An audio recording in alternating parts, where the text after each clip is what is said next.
ये बताएं कि आपकी नज़र में समाजी वर्कर की तारीफ क्या है? बहुत सारी समाजी वर्कर जो हैं वो अपने फ़िरके तक महदूद रह जाते हैं या अपनी कम्युनिटी तक महदूद रह जाते हैं। लेकिन बात समाजी वर्कर्स पर उनके काम करने के अंदाज पे बहुत ज़्यादा तनकीद होती है। बिल्कुल दुरुस्त है, ये होनी चाहिए। इससे जो है वो आपकी इस्लाहत होती हैं, तो वो अच्छी चीज़ है। बचपन में ईदी साहब से कोई मार खाई है आपने, डांट खाई है? कभी ईदी साहब ने मुझ पे हाथ नहीं उठाया। अच्छा। वो हल्की सी स्टिक मुझे ऐसा लगा जैसे कोई बिजली का खंभा आगे लग गया। अच्छा।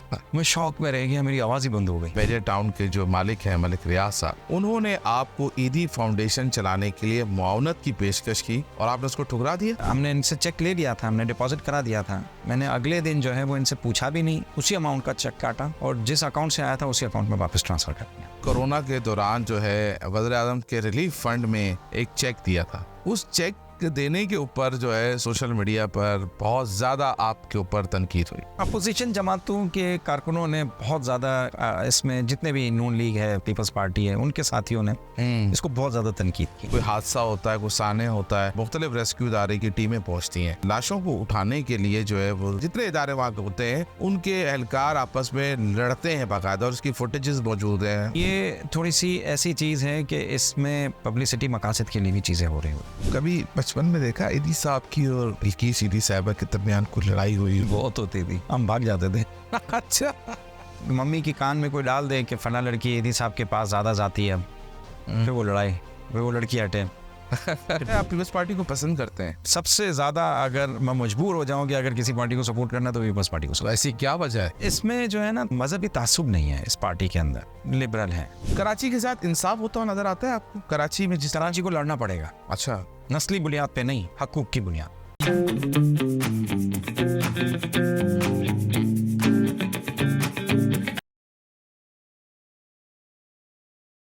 बिस्मिल्लाहिर्रहमानिर्रहीम, अस्सलाम वालेकुम। आप देख रहे हैं केएनएन पॉडकास्ट। मैं नवाज़िश अली हूँ। आज मेरे साथ जो शख्सियत मौजूद है वो किसी तारुफ की मोहताज नहीं है। इस शख्सियत की जो वालिद गिरामी हैं, उन्होंने पाकिस्तान में समाजी खिदमात की बुनियाद रखी। मैं मज़ीद ज़्यादा लंबी गुफ्तगू करने के बजाय डायरेक्ट शख्सियत के ऊपर आता हूँ। मेरे साथ मौजूद है ईदी फाउंडेशन के सरबराह फैसल ईदी साहब। बहुत शुक्रिया फैसल भाई, आपने हमें टाइम दिया।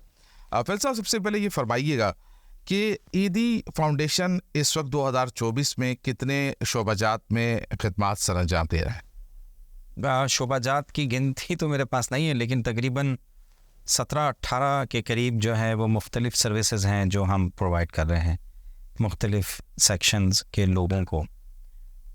इसमें तकरीबन सारी ही आ जाती हैं। ठीक है।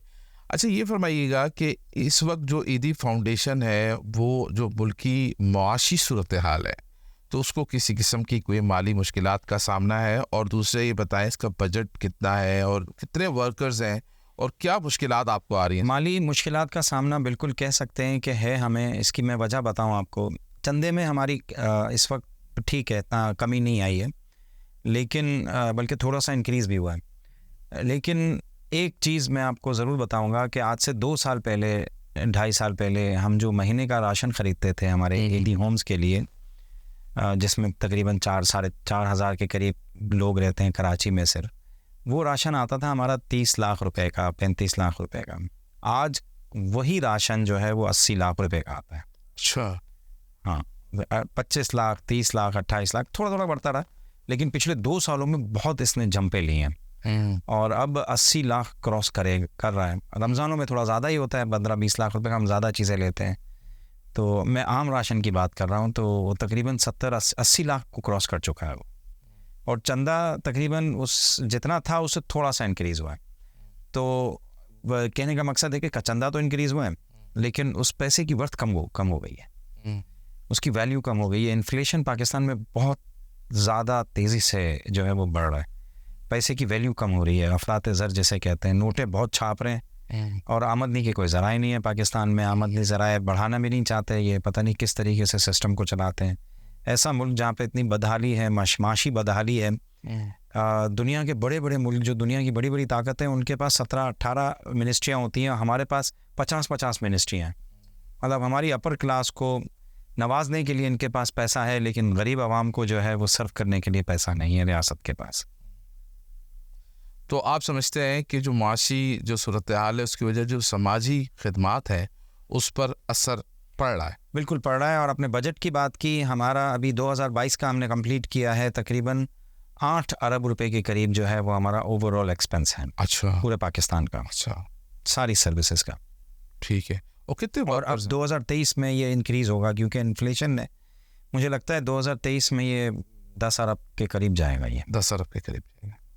अच्छा, ये फरमाइएगा कि हम बचपन से सुनते आए हैं कि दुनिया का सबसे बड़ा जो एम्बुलेंस नेटवर्क है वो ईदी के पास पहुंचा। Volunteer ambulance, volunteer ambulance, government के इससे भी बड़े बड़े हैं बहुत सारे मुल्कों में। ठीक है। जैसे लंदन एम्बुलेंस सर्विस है, उसके पास 800 एम्बुलेंसेज हैं। अच्छा, हाँ, हमारे पास वैसे तो 2000 के करीब एम्बुलेंसेज हैं और इंक्रीज़ होंगी ये। ठीक है। इसमें इसलिए इंक्रीज़ होंगी कि बहुत सारी चीज़ें डिसेंट्रलाइज थी हमारे यहाँ। रिकॉर्ड कीपिंग जो है ना, बहुत सारा डिसेंट्रलाइज था। ठीक है। पिछले तकरीबन 8-9 महीने से मैंने सेंट्रलाइज करना शुरू कर दिया। सेंट्रलाइज करने से फ़ायदा ये हो रहा है कि अब हम मॉनिटर कर रहे हैं चीज़ों को कि कौन सी सर्विस हमारी सुस्त है, कौन से इलाके में सर्विस हमारी बेहतर है, कौन से इलाके में एवरेज है, कौन से इलाके में बहुत बेहतर है। तो फिर अब कंपटीशन का माहौल शुरू हो गया है और एक्सपेंसेस में भी हम कंपटीशन करवा रहे हैं कि ये काम इतने एक्सपेंसेस में कर रहा है, ये सेंटर इतने एक्सपेंसेस में कर रहा है, ये सेंटर इतने, तो उसमें भी कंपटीशन शुरू हो गया। तो हमारी सेविंग होना शुरू हो गई है। ठीक है। दूसरा, सर्विस इंक्रीज़ होना शुरू हो गई है। और जिस तरीके से बहुत सारे सेक्टर ऐसे हैं, बहुत सारे इलाके ऐसे हैं जहाँ पे हमारी सर्विसेज नाकाफ़ी हैं, तो वो इंक्रीज़ होंगी। और अब चूंकि हम मॉनिटर कर रहे हैं, अब हमें पता चल रहा है एग्जैक्टली कि हम पैसा जो लगा रहे हैं उसका इफेक्ट नीचे आवाम को मिल रहा है कि नहीं मिल रहा। ठीक है। उस हिसाब से मैं अगर 2 साल के बाद या 2 साल के बाद मैं अपने आप को देखता हूँ तो हमारी एम्बुलेंसेज मुझे 4000 से भी ज़्यादा नज़र आ रही है। 4000 से ज़्यादा नज़र।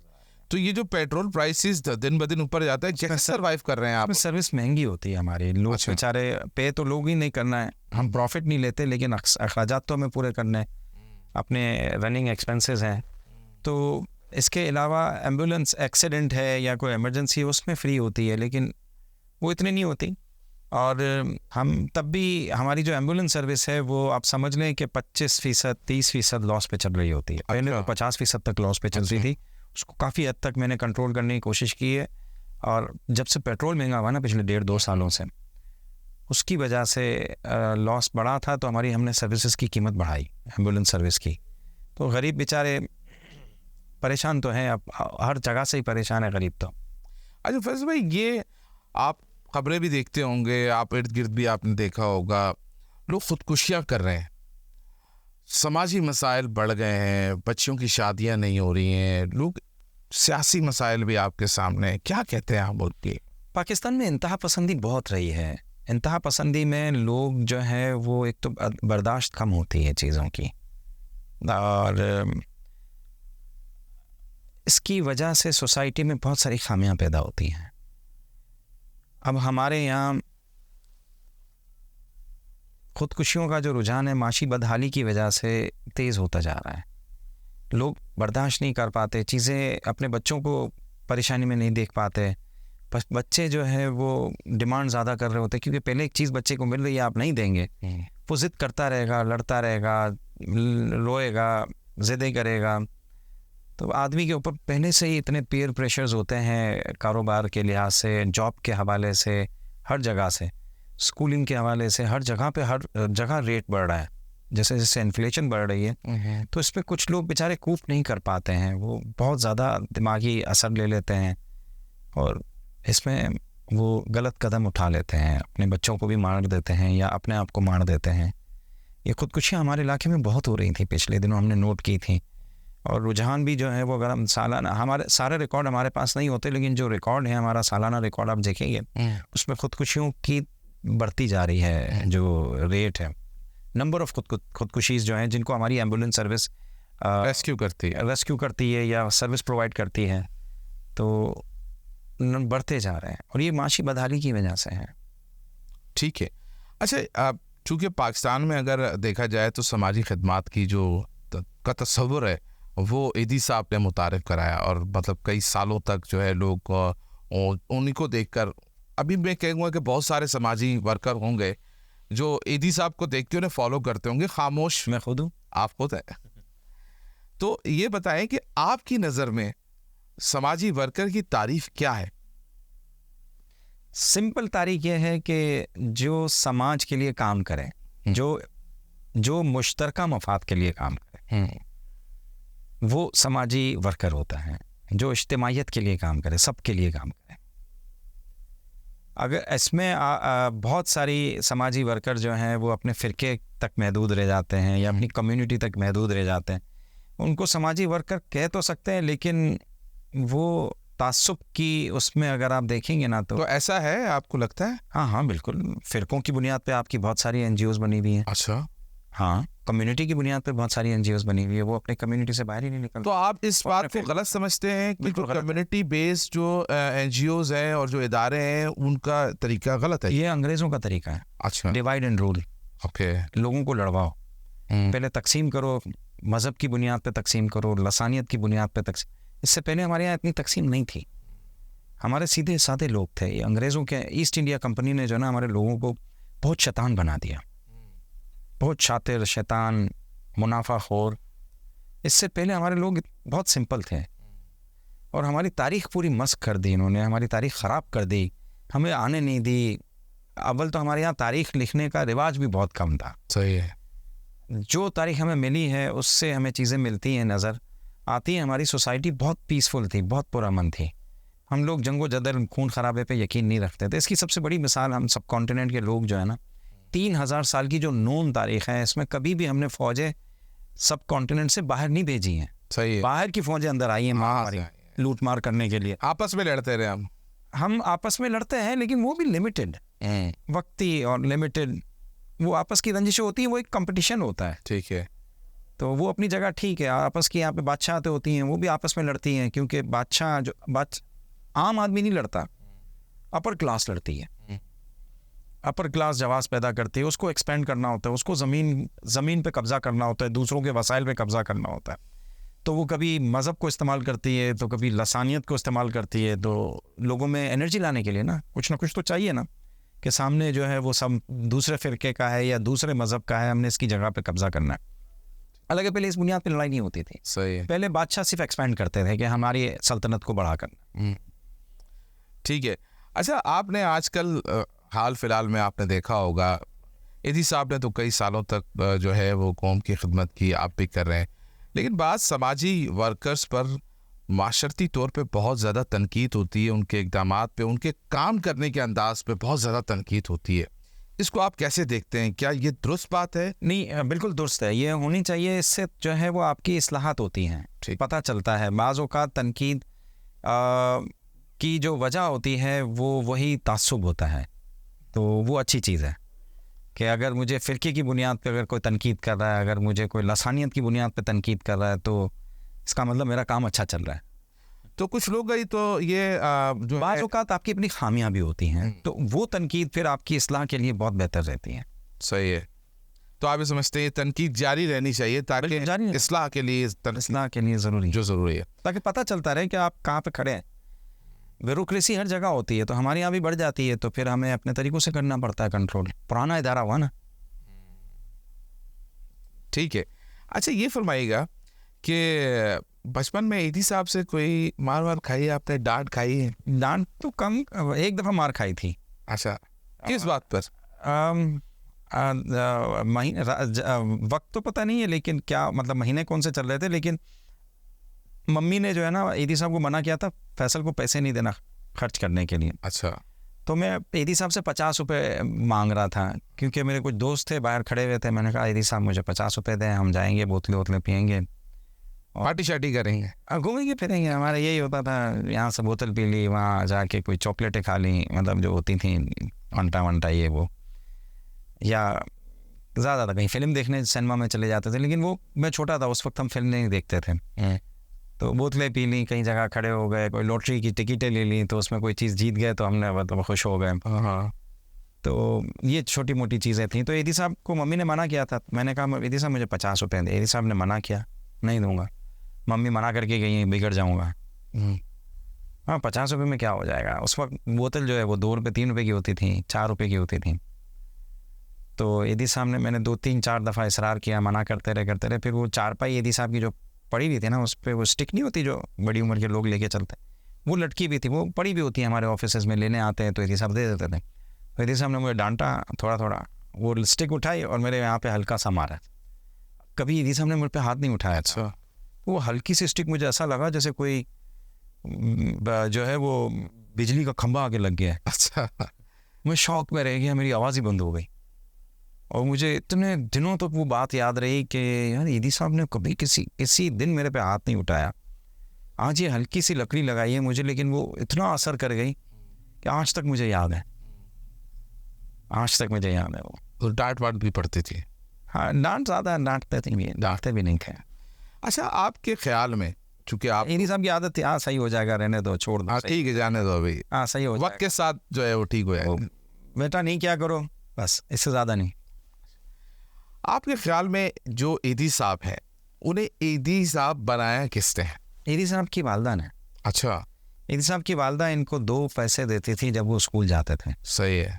2 पाई होती थी उन ज़माने में, 2 पाई देती थी। ईदी साहब स्कूल जाते थे तो 1 पाई ईदी साहब के लिए होती थी और दूसरी पाई उनकी वालदा जो देती थी वो किसी भी ज़रूरतमंद पर खर्च करने के लिए। तो फिर जब वो स्कूल से वापस आते थे तो ईदी साहब उनसे पूछती थी, उनकी वालदा उनसे ईदी साहब से पूछती थी कि दूसरी पाई किस पे खर्च की। तो ईदी साहब कभी कभी कहते थे कि दूसरी पाई भी मैंने अपने ऊपर खर्च कर ली। तो वो डांटती थी कि तुम अभी से गरीबों का हक खा जाते हो, बड़े हो के तुम क्या करोगे, तुम बहुत जालिम इंसान बनोगे।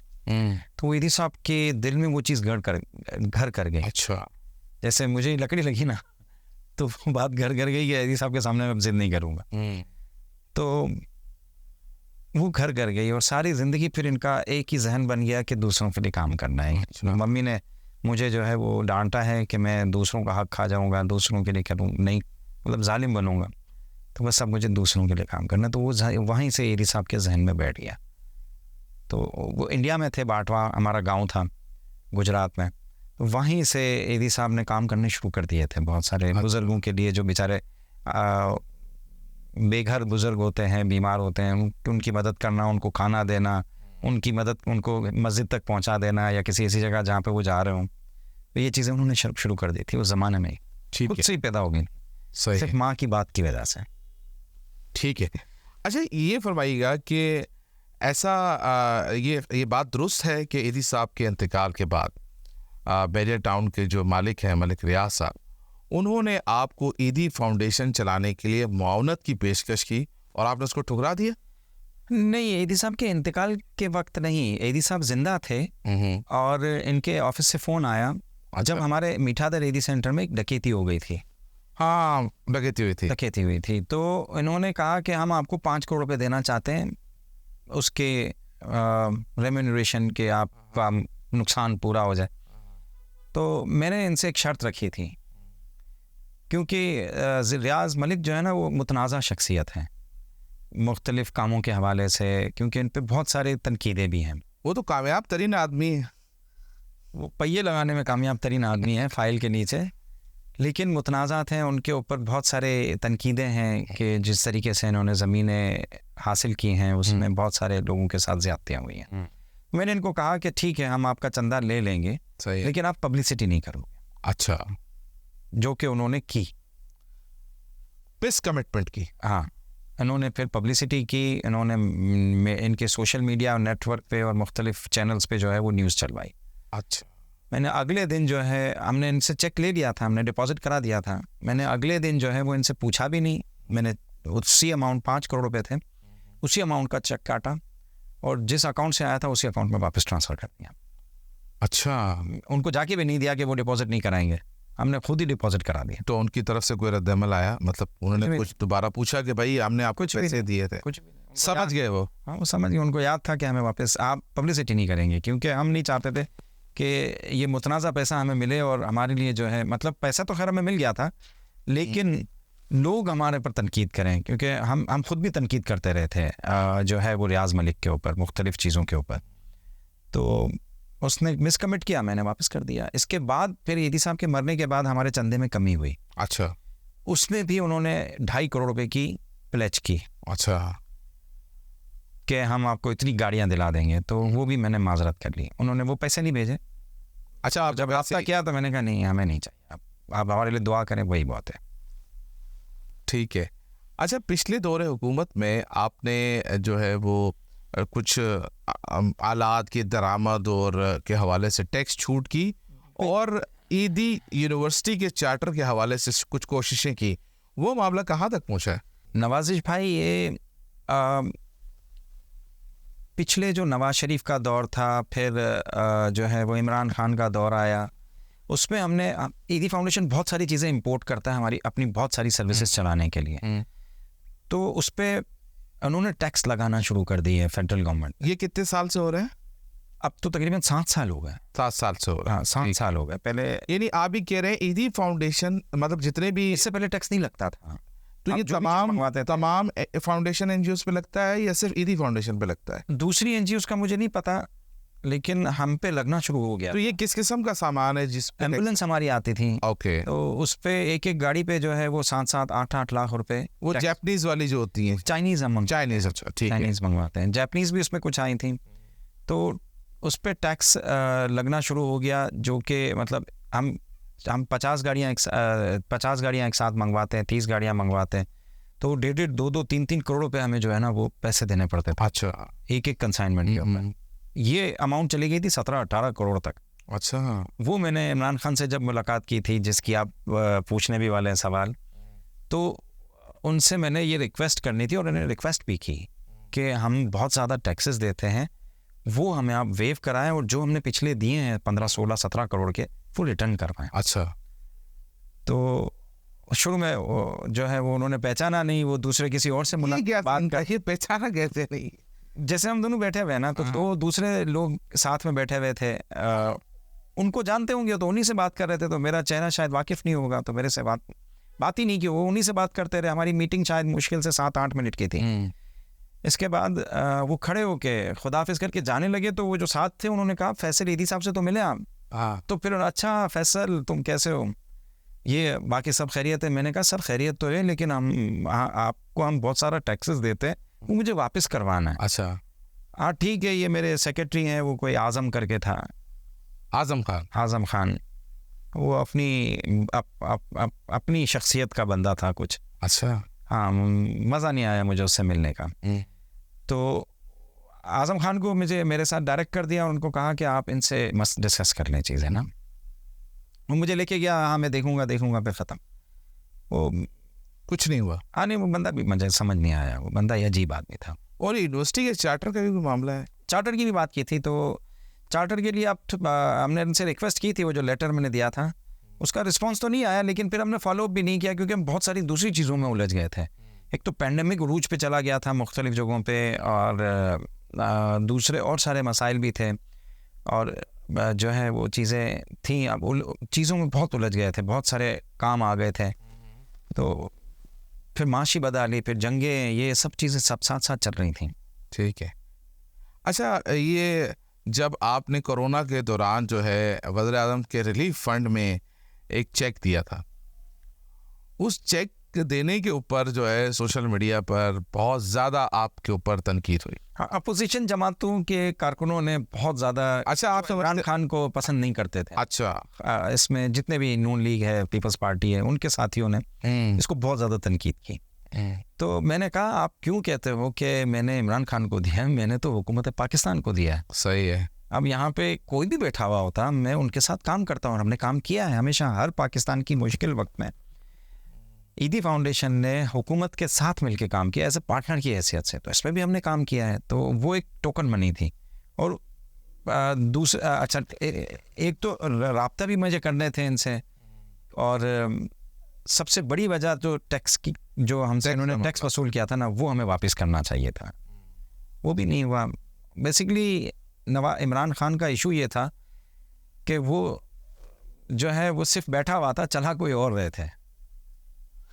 सही है। जिसको ये खुद भी कहता था कि यार मुझे टीवी में पता चलता है कि मेरे मुल्क में क्या हो रहा है, फिर मैं जाके पूछता हूँ मिनिस्टरों से, अपनी कैबिनेट से, तो मुझे पता चलता है कि ये चीज़ हो रही है।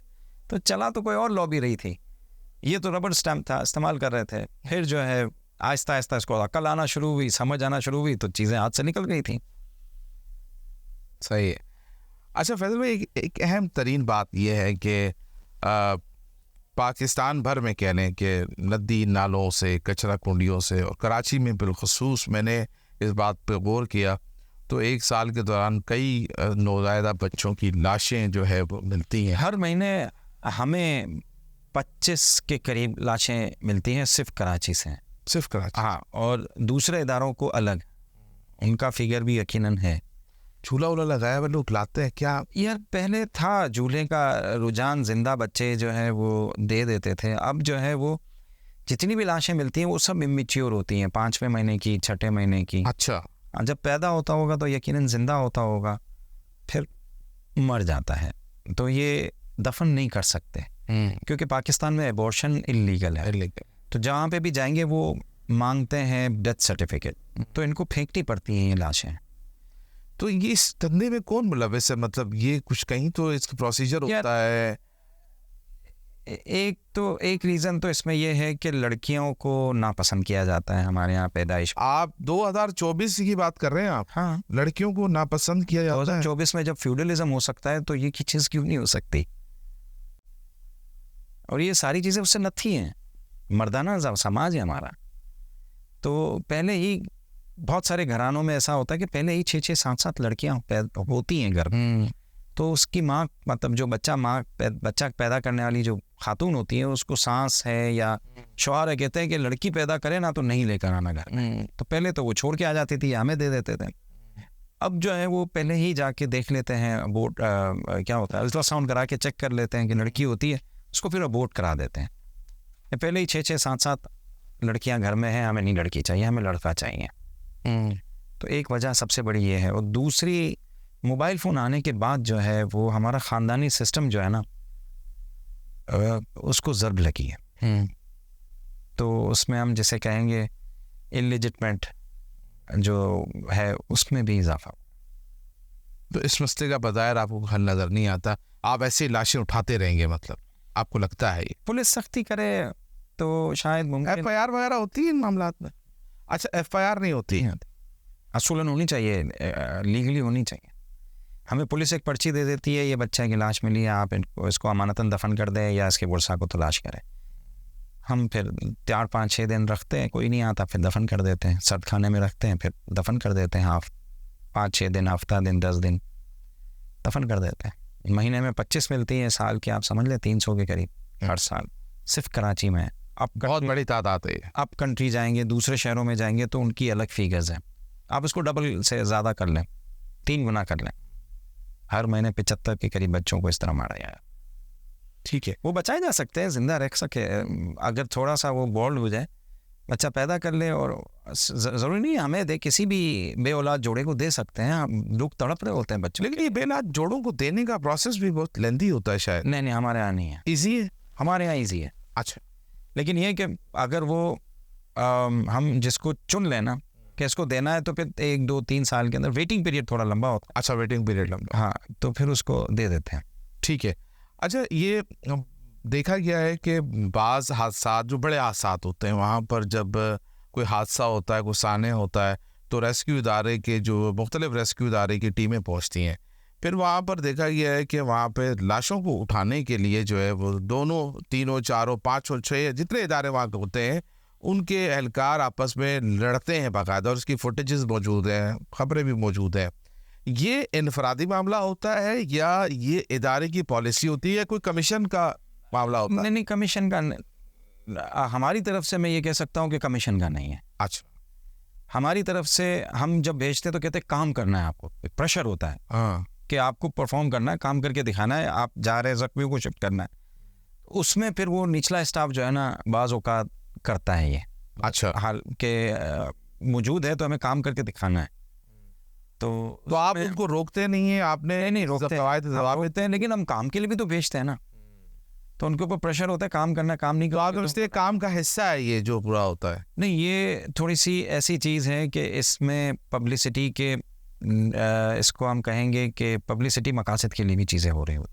अच्छा, और हम इस स्टेक के सबसे पुराने हैं। ठीक है। हम पाकिस्तान के उस हिस्से में भी जाते हैं जहाँ पे ये कैमरे नहीं होते। हमारे सेंटर 100 से ज़्यादा शहरों के अंदर हैं, और ऐसी जगहों पर है जहाँ पे मीडिया का तस्वुर भी नहीं है। वहाँ पे भी हम काम कर रहे हो। बाबा काम कर रहे हैं, खिदमत कर रहे हैं बस।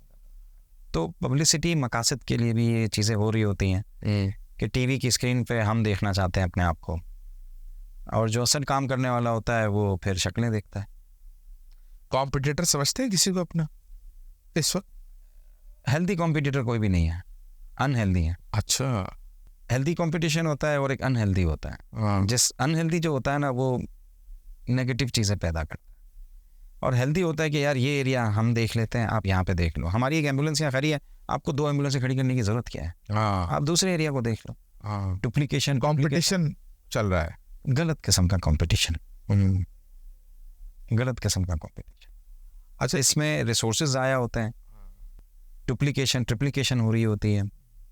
गवर्नमेंट के इदारे हमारे साथ वो करते हैं कॉपरेट। हम अभी 1122 ने काम करना शुरू किया है, उनसे हमारी 4-5 मुलाकातें हो चुकी हैं, और उनके साथ हम कोऑर्डिनेशन कर रहे हैं, हम एरिया आपस में तकसीम कर रहे हैं। अच्छा। हाँ, उसमें क्या होगा कि हमारी भी एम्बुलेंस वहीं खड़ी है, उनकी भी एम्बुलेंस वहीं खड़ी, फ़ायदा नहीं है कोई, डबल खर्चा हो रहा है ना। हम किसी और एरिया में चले जाएं, वो किसी और एरिया में। पाकिस्तान में रिसोर्सेज कम है, ऐसे ही है, रिसोर्सेज कम है, तो मरीज़ के बेनिफिट के लिए, मरीज़ के फ़ायदे के लिए आपकी डुप्लीकेशन जो है वो मरीज़ को नुकसान पहुंचाएगी। ठीक है, आप एरिया ज़्यादा कवर नहीं कर पाएंगे। 1122 के साथ हमारी बहुत ज़बरदस्त कोऑर्डिनेशन चल रही है। उनकी एम्बुलेंसेस बेहतर है, तो उनके जो कॉम्प्लिकेटेड मरीज़ होते हैं, जो रेफरल केसेस होते हैं, जो ट्रॉमा के मरीज़ हैं, या इवन मेडिकल इमरजेंसी के मरीज़ हैं, और जो क्रिटिकल हालत में होते हैं, हम चाहते हैं उनको जाए। ठीक है। अच्छा, क्योंकि मरीज़ का पहला हक वो एम्बुलेंस है। बिल्कुल ठीक है, बिल्कुल ठीक है। अच्छा, ये फरमाए कि आप ने यही शोबा क्यों चुना अपने करियर को लेकर? हमारा अच्छा, मेरा ये आपका फाउंडेशन का, आपका खुद का, आप पायलट बन सकते थे, डॉक्टर बन सकते थे, वकील बन सकते थे। जो है ईदी साहब अक्सर कहते थे ना कि अल्लाह 3 लोगों से बचाए, हाँ, डॉक्टर से, वकील से, और तीसरा मौलवी से। और कहते हैं ये तीनों जो है ना लोगों के घर तबाह कर देते हैं, ये तीनों लोगों के घर तोड़वा देते हैं, लोगों को सड़कों पे लेकर आ जाते हैं। तो ये तीनों तो बनना ही नहीं था मुझे। अच्छा। मेरे जहन में एक दफ़ा जहाज़ पायलट बनने का शौक़ हुआ, तो ईदी मैं ट्रेनिंग ले रहा था, फिर ईदी साहब मुझे फिर ले गए, वो ट्रेनिंग रुकवा दी, और मैं कंप्लीशन पे था, और इत्तेफाकन उन्हीं दिनों में बन रहा था 2001 में जो 9/11 का हुआ था ना, तो 2001 में ही मेरा कंप्लीट होने वाला था। उससे 1 हफ़्ता पहले तो ईदी साहब ने फ़ौरन मुझे बुला लिया, आ जाओ कहीं काम से जाना है। तो मैं काम छोड़ के आ गया, और उसके बाद वो 9/11 हो गया। अच्छा। और 9/11 में जहाज़ ही इस्तेमाल हुए थे, और पायलट ही इस्तेमाल हुए थे टेररिज्म के लिए। मेरी भी इंक्वायरी शुरू कर दी थी FBI ने। अच्छा। हाँ, हमारे ऑफिसेज़ में आके उन्होंने इंक्वायरी शुरू की थी, लंदन वाले में, कि ये बंदा कहाँ है, जिंदा है, मर गया। अच्छा। क्या भाई, हमारे बॉस का बेटा है, कराची में बैठा हुआ है। ठीक है।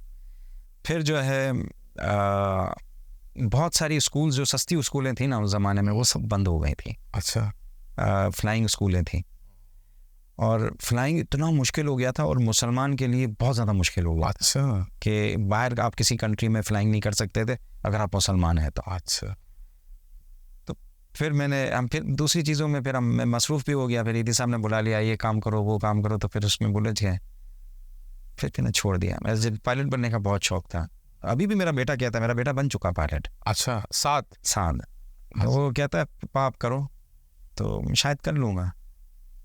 मुझे इसने 2-3 दफ़ा कहा है कि करो आप, तो मैं ख्याल से मैं कर लूँगा। एग्ज़ाम्स वगैरह देने पड़ेंगे, थोड़ी सी मुझे टाइम निकालना पड़ेगा, मैं कर लूँगा।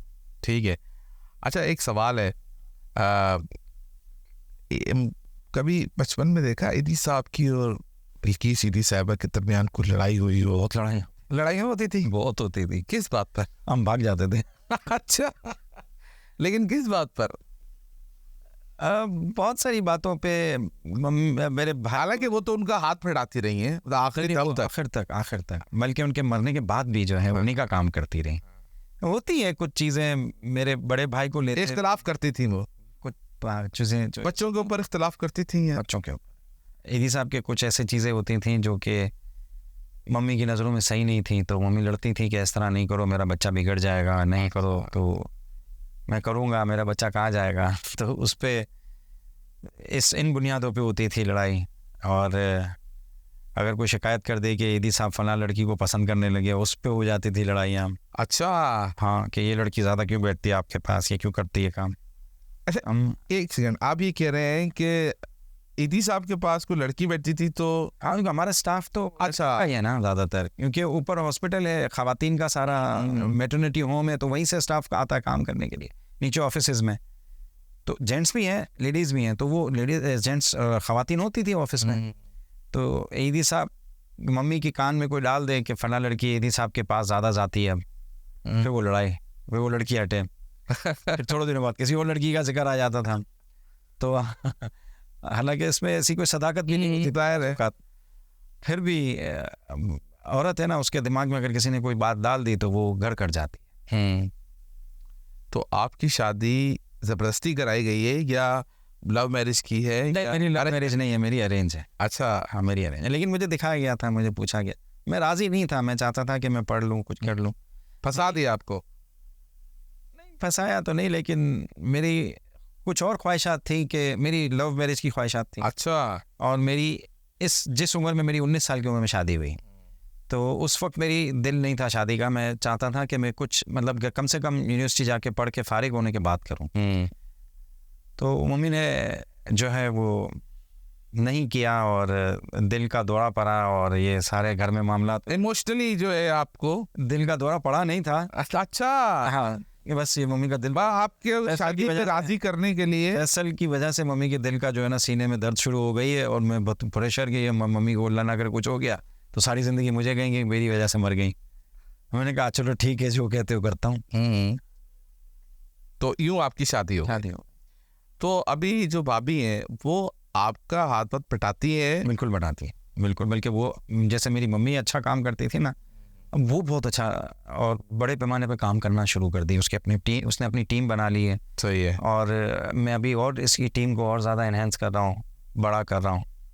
और मैंने कहा कि हमारी जो बच्चियाँ हैं ना, हमारे दाखिल बच्चियाँ हमारे पास जो बचपन से बड़ी होती हैं, मिसिंग लड़कियाँ हैं या गुमशुदा लड़कियाँ या लावारिस लड़कियाँ हैं, मैंने कहा उनकी टीम बनाओ। वो हमारे इदारे को ओन करती हैं, स्टाफ इतना ओन नहीं करता, वो बच्चियाँ ओन करती हैं इदारे, अपना समझती हैं, अपना घर समझती, तो वो ज़्यादा डेडिकेटेड होती हैं।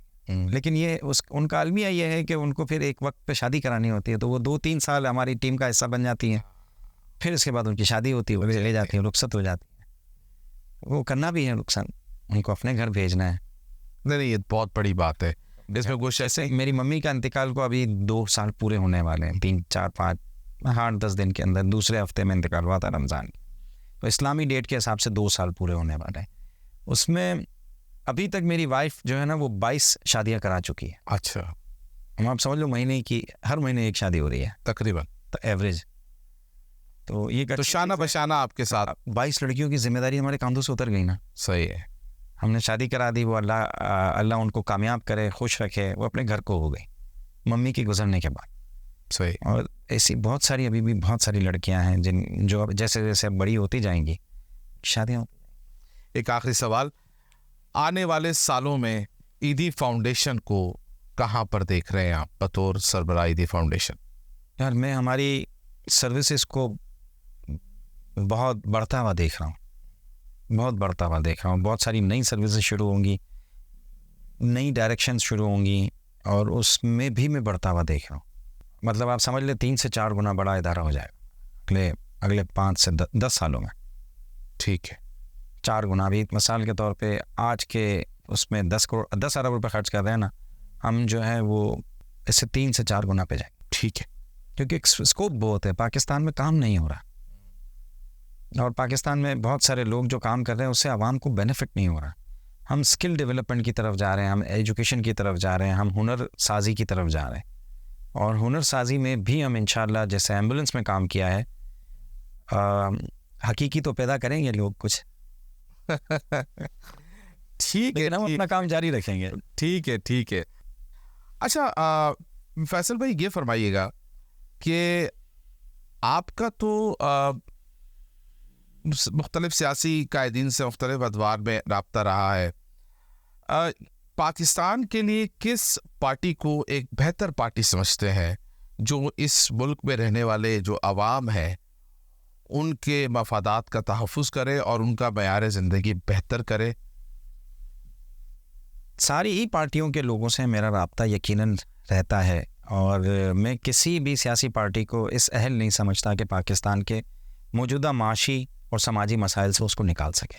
किसी को तो समझते होंगे, मतलब इतनी सारी पार्टियां पाकिस्तान में मौजूद हैं। नहीं, मेरी नज़रों में कोई भी ऐसी पार्टी अब नहीं है कि जो पाकिस्तान के असल माशी और समाजी मसाइल हैं उसमें जो है वो उसको निकाल सके। चले वर्स्ट कंडीशन में तो कोई ना कोई होगा, मतलब आखिरी दर्जे में, मतलब इतने सारे लोग हैं। मैंने इस इलेक्शन में वोट पीपल्स पार्टी को दिया। अच्छा। हाँ, मैंने पीपल्स पार्टी को वोट दिया और पीपल्स पार्टी के दोस्त हैं सारे इलाके के जो कैंडिडेट्स थे वो भी दोस्त हैं, वो फैमिली पूरी हमारी अजीज़ मेमन वाली जो है वो अच्छा। हमारी उसमें जो है, हालांकि अजीज़ मेमन की फैमिली से नहीं थे लेकिन उनके ऑफिस में हम बैठे हुए थे इनके इलेक्शन से एक दिन पहले, तो मुझे उन्होंने कमिट करवा लिया कि यार वोट हमें देना आप, और इनके जो खड़े हुए थे। तो मैंने कहा मेरा इरादा तो नहीं था किसी को भी देने का। पिछले 2 इलेक्शनों में भी मैंने एक इलेक्शन में नहीं दिया, उससे पहले इलेक्शन में देने गया था, पहले ही मेरा वोट डला हुआ था। मैं बिल्डिंग में 5 लोगों को लेके गया था 2013 के इलेक्शन में, वोट डला हुआ था, पहले से ही वोट डला हुआ था। 5 लोगों में से एक को डालने दिया उन्होंने, और मैंने फिर जब प्रिजाइडिंग ऑफिसर से लड़ाई की और मैंने तारुफ करवाया अपना, तो उसने कहा ठीक है आप अपना डाल सकते हो, एक डाल सकते हो। तो पता नहीं मेरी इसका मतलब ये समझे जाए आप पीपल्स पार्टी को पसंद करते हैं? पीपल्स पार्टी को सबसे ज़्यादा अगर मैं मजबूर हो जाऊं कि अगर किसी पार्टी को सपोर्ट करना तो पीपल्स पार्टी को तो ऐसी क्या वजह है पीपल्स पार्टी में? इसमें जो है ना जो है वो मजहबी तासुब नहीं है इस पार्टी के अंदर। लिबरल है। अच्छा। और लिबरल पार्टी तो और भी बहुत सारी है। नहीं, आप बाकी किसी पार्टी को लिबरल नहीं? बाकी सब तकसीम पे है। अच्छा। हाँ, तकसीम पे है। कोई पंजाब सूबे की तकसीम पे है, तो कोई कराची की तकसीम पर है, तो कोई पठानों की तकसीम पर है। पीटीआई जो है वो उसने कोशिश की है लेकिन उसके पास पॉलिटिकल विजन नहीं है। पीटीआई के अंदर बहुत सारे मसाइल हैं, इनको एक डायरेक्शन देनी पड़ेगी, इनको प्लान्स देने पड़ेंगे, सिर्फ नारे ना दें, प्लान्स देने पड़ेंगे। और अब प्लान्स तो किसी भी इवन पीपल्स पार्टी के पास भी नहीं है। तो पीपल्स पार्टी अगर आपको आप पसंद करते हैं, ज़ाहिर आपकी ज़ाती राय है, सेक्युलर जमात है, मजहबी तासुब नहीं है उनके पास, तो हम बैठ के बात कर सकते हैं हर लेवल की उनके साथ। ये एक उनके अंदर चीज़ है। बाकी तमाम पार्टियां जो हैं उनमें कोई ना कोई लेवल पे बड़ा तासुब है। तो पीपल्स पार्टी में किसको पसंद करते हैं? आसिफ जरदारी साहब को या बिलाल भुट्टो को? क्योंकि दोनों पार्टी को पसंद करते हैं। अब इसमें कोई भी हो इसमें, क्योंकि पार्टी सेक्युलर है। अच्छा। हाँ, ये मजहबी या फिरके की बुनियाद पे सियासत नहीं करती। हालांकि अब ये भी रीजनल पार्टी हो गई है। ये किसी ज़माने में बहुत बड़ी नेशनल पार्टी थी और इनकी अपनी गलतियों की वजह से डिलीवर नहीं कर सके इतने बड़े पैमाने पे, इसकी वजह से जो है ना अब ये रीजनल पार्टी होती जा रही है। कराची के साथ इंसाफ होता हुआ नजर आता है आपको? कराची में कराची को लड़ना पड़ेगा। अच्छा। नस्ली बुनियाद पे नहीं, हकूक की बुनियाद पे। नस्ली बुनियाद पे देख लिया ना हमने, लड़के मार खा गए। कराची के लोगों को लड़ना पड़ेगा। बगैर लड़े चीज़ें नहीं मिलती हैं, ये तय है। भीख में नहीं मिलती हैं चीज़ें।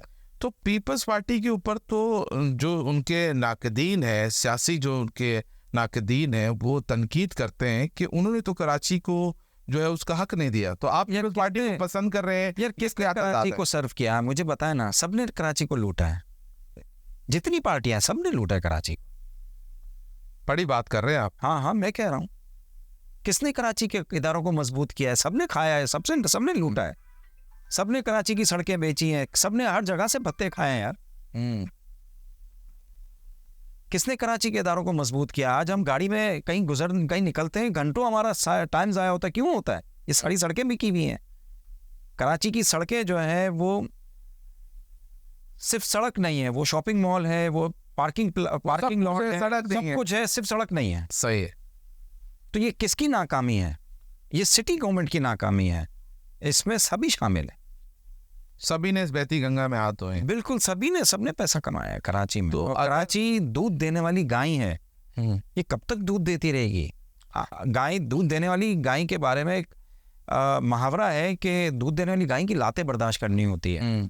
यहाँ तो उल्टा है, दूध भी लेते हैं और लाते मारते हैं इस गाय को। अच्छा। लाते मारते हैं। तो फैसल भाई, आप तो सियासतदानों पे समझ लें कि तनकीद कर रहे हैं इस वक्त, तो आप खुद तो सियासत में नहीं है, तो सियासत में आए बगैर तो आप ये चीज़ अगर जाए तब्दील सियासत में आएंगे? समाजी काम और सियासी काम में सिर्फ एक बारीक लकीर का फर्क, एक ही काम है ये। मतलब आप समझते हैं कि जो एक ही काम है ये, एक ही काम है, तरीक़ेकार सारा वही है जो सियासी करते हैं ना, वही समाजी काम। तो ये तो आपने तारीफ कर दी सोशल वर्कर की कि समाजी वर्कर होता क्या है, यानी आप कह रहे हैं? देखिए, सियासी वर्कर जो है वो बेसिकली समाजी वर्कर ही है। अच्छा। अगर वो सर्व करे, अगर वो लूटमार करे तो फिर वो क्रिमिनल है, वो क्रिमिनल है। तो समाजी वर्कर भी तो क्रिमिनल होते हैं ना। तो कभी मौका मिला तो किसी पार्टी को बाकायदा ज्वाइन कर सकेंगे? पार्टी को मैं किसी पाकिस्तान में इस काबिल को, आज़ाद हैसियत से? यार मुझे पाकिस्तान के सियासी मुस्तकबिल से मैं बहुत ही मायूस हूँ। अब्दुल सत्तार ईदी का बेटा ये कह रहा है। मैं पाकिस्तान के सियासी सिस्टम से मुकम्मल तौर पे मायूस हो चुका। मुझे उम्मीद नज़र नहीं आ रही अब कहीं पे भी। पाकिस्तान बहुत तेज़ी से अनारकी की तरफ बढ़ रहा है और अनारकी फेजेज़ में आएगी एक साथ। ऐसा होता है ना कि एक फेज़ में आके चली गई, ऐसा नहीं है, फेजेज़ में आएगी। और वो अनारकी हम देख चुके हैं, माशी अनारकी हम देख चुके हैं, इमरान खान की शक्ल में भी देख चुके हैं और मज़ीद आगे आएंगी। मतलब इमरान खान का वो जो 9 मई वाला वाक़या, कौन सा वाला वाक़या, 9 मई, वो भी अनारकी के फेजेज़ हैं। आगे हमें इस तरह के बहुत सारे फेजेज़ से गुजरना है और अल्लाह करे हम उससे निकल जाएं और एक मजबूत पाकिस्तान को हम बना पाएँ। पाकिस्तान बहुत कमज़ोर हो चुका है। ठीक है, बहुत शुक्रिया फैसल ईदी साहब, हमारे साथ मौजूद थे, आपने वक्त दिया।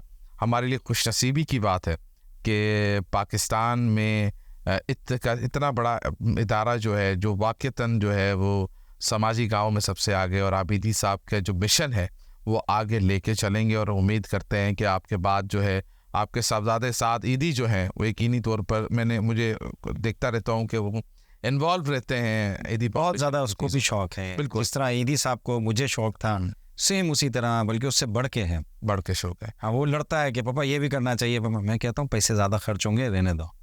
कहते भले खर्च हों, वो नहीं सोचे थोड़ा सा, वो चाहता है कि करना चाहिए। ठीक है, हम लोग कंजूस थे, वो थोड़ा कंजूस कम है, लेकिन कर देंगे हम उसको भी कंजूस। ठीक है, बहुत शुक्रिया फैसल भाई, आपने हमें वक्त दिया। आपने आज का जो है प्रोग्राम देखा। फैसल ईदी साहब हमारे साथ मौजूद थे और तफसीली तौर पर उन्होंने बता रहे थे कि ईदी फाउंडेशन इस वक्त किस तरह काम कर रही है और उसके जो मुस्तकबिल के अज़ाइम है वो क्या है। हमारी दुआ है ईदी फाउंडेशन के लिए कि वो इसी तरीके से पाकिस्तान के जो वो लोग जो मुश्किलात का शिकार हैं, जो किसी न किसी तरीके से ईदी फाउंडेशन उनकी हेल्प कर रहा है, वो उनकी हेल्प करते रहें। अपना बहुत ख्याल रखें। अगले किसी प्रोग्राम में आपसे बात करेंगे अल्लाह ने के बाद।